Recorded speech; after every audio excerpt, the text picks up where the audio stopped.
Assalamualaikum warahmatullahi wabarakatuh.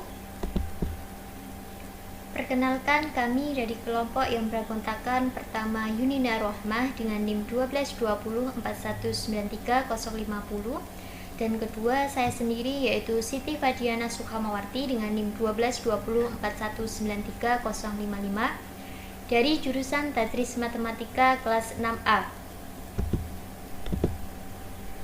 Tujuan dari pembuatan video ini yaitu untuk memenuhi tugas mata kuliah Matematika Falak dengan dosen pengampu yaitu Bapak Nurkolis SPDI MPD. Di sini kami akan menjelaskan mengenai sejarah perkembangan ilmu falak di Indonesia. Pertama yaitu ilmu falak pada awal perkembangan di Indonesia. Sejak adanya penanggalan Hindu dan penanggalan Islam di Indonesia, khususnya di Pulau Jawa, serta adanya perpaduan penanggalan tersebut menjadi penanggalan Jawa Islam yang dilakukan oleh Sultan Agung, sebenarnya bangsa Indonesia sudah mengenal ilmu falak. Kemudian, seiring dengan telah kembalinya para ulama muda ke Indonesia dari bermukim di Mekah, ilmu falak mulai tumbuh dan berkembang di tanah air. Mereka tidak hanya membawa catatan-catatan ilmu tentang tafsir, fikih, hadis, tauhid, tasawuf, melainkan mereka juga membawa catatan-catatan ilmu falak yang mereka dapatkan sewaktu belajar di sana. Kemudian mereka ajarkan kepada para santrinya di Indonesia. Selanjutnya yaitu Syekh Abdurrahman bin Ahmad Al-Misri pada tahun 1314 Hijriah atau pada tahun 1898 Masehi, beliau datang ke Jakarta, tepatnya ke Betawi. Beliau membawa Zaij atau tabel astronomi Ulugh Beg dan mengajarkan kepada ulama muda di Indonesia pada waktu itu. Di antara para ulama Indonesia yang belajar kepadanya adalah pertama Ahmad Dahlan Simarani atau At-Tarmasi. Beliau berasal dari Semarang, kemudian bertempat tinggal di Termas, Pacitan, Jawa Timur. Beliau adalah gurunya Kiai Haji Ahmad Dahlan, pendiri dari Muhammadiyah. Kedua yaitu Habib Usman bin Abdillah bin Akhil bin Yahya, menantunya dari Syekh Abdurrahman bin Ahmad Al-Misri, yang dikenal dengan julukan Mufti Betawi. Apa yang diperoleh dari Syekh Abdurrahman kemudian mereka ajarkan kepada para muridnya masing-masing. Ahmad Dahlan mengajarkan di daerah Termas Pacitan dengan menyusun buku ilmu falak berjudul Tazkiratul Ikhwan fi Ba'di Tawarikhi wal Amalil Falakiyah di Semarang, yang naskahnya selesai ditulis pada 28 Jumadil Akhir tahun 1321 Hijriah atau 21 September tahun 1903 Masehi. Sedangkan Habib Usman sendiri mengajarkan ilmu falak di daerah Jakarta dengan menyusun buku yang berjudul Ikhazun Niyam fi Mayata Alakhahu bil Ahillah Wasiyam, yang dicetak tahun 1903 Masehi oleh percetakan Al-Mubarak Betawi. Ilmu falak yang diajarkan oleh Habib Usman kemudian dibukukan oleh muridnya yang bernama Muhammad Mansur bin Abdul Hamid Dumairi Al-Batawi dalam kitab yang berjudul Sulumun Nayyirain fi Ma'rifati Ijtima'i wal Kusufain, yang pertama kali dicetak tahun 1925 Masehi oleh percetakan Borobudur, Batavia. Buku Sulamun Nayyirain ini disusun menjadi 3 risalah. Risalah pertama berjudul Rasatul Ula fi Ma'rifatil Ijtima'in Nayyirain, di mana memuat perhitungan ijtima, irtifa hilal, posisi hilal, dan umur hilal. Dan risalah kedua berjudul Risatus Samiyah fi Ma'rifatil Khusufil Qamar, di mana memuat perhitungan gerhana bulan. Dan yang ketiga berjudul Rasalatus Salisa fi Ma'rifati Kusufis Syams, yang memuat perhitungan gerhana matahari. Sedangkan di daerah Sumatera sendiri didapati tokoh ilmu falak antara lain bernama Thohir Jamaluddin dengan karyanya Patikiran, dengan Jamil Jambek dengan karyanya Almanak Jamiliyah. Buku-buku ilmu falak tersebut pada umumnya menggunakan tabel astronomi Ulugh-Beg As-Samarkandi, serta perhitungannya tidak menggunakan ilmu ukur segitiga bola, melainkan perhitungan biasa, yakni penambahan, pengurangan, perkalian, pembagian. Demikian pula ketika menghitung ketinggian irtifa hilal, digunakan cara yang sangat sederhana pula, yaitu waktu terbenamnya matahari rata-rata dikurangi waktu ijtima, kemudian dibagi 2 atau dikalikan 30 menit. Memperhatikan hasil perhitungan irtifaul hilal yang diperolehnya sering berbeda dengan kenyataan di lapangan.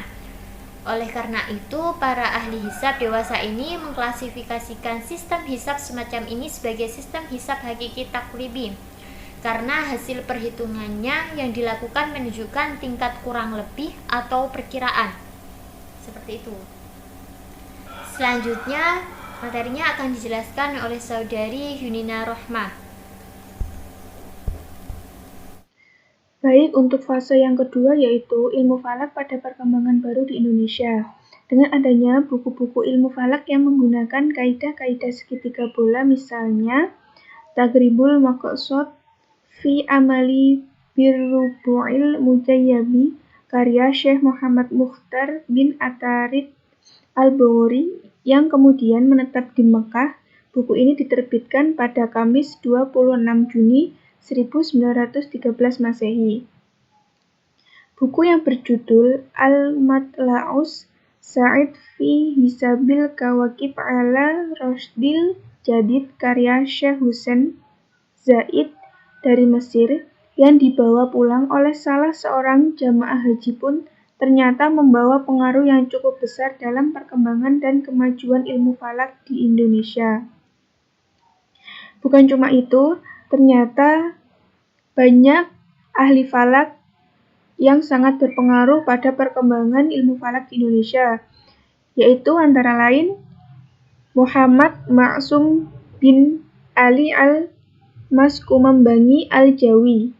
Kemudian ada Hasan Asy'ari, ada Yunus Abdullah, Zubair Umal al-Jailani, dan lain-lain. Kemudian pada umumnya jadwal astronomi yang dipakai adalah mengambil dari buku Al-Matla'us Sa'id fi Hisabil Kawakib ala Rashdil Jadid karya Syekh Husain Zaid dari Mesir. Ketika menghitung ketinggian hilal, sistem ini menggunakan ilmu ukur segitiga bola dan penyelesaiannya menggunakan daftar logaritma. Maka, hasil yang diperoleh cukup akurat meskipun masih perlu disempurnakan. Sistem hisab semacam ini dikategorikan sebagai hisab hakiki tahqiqi.